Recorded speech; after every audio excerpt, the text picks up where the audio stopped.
نورو سوال کړی دی چې دا میسج خلک ډېر خوري او دا بعض خلک یې بیانوي چې د یو مونځ پرېښودو سزا چې ده نو هغه په جهنم کې 2 کروړه 88 لاکه کاله تېرول دي.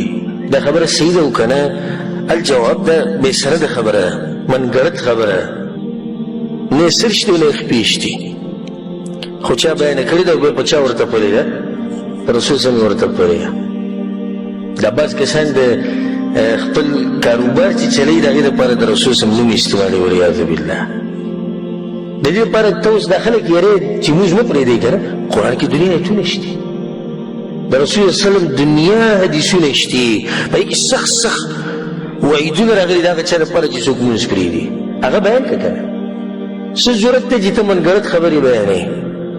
څه ضرورت دی چې ته خلک په دې یېرې چې یو مونځ دې پرېښودو نو 2 کروړه 88 لاکه کاله به ته په جهنم کې او د آخرت یو ورځ چې د هغه د دنیا 50,000 کاله او دا حسابونه ورته کوي.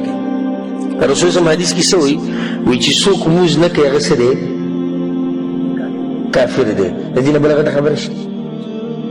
دا غټه خبره ده که دا 2 کروړه په جهنم کې تېرول دا وخت کومه غټه ده چې کافر نه غټه ده، هر څه نه ختم شو، ټول عمر لاړ جهنم ته.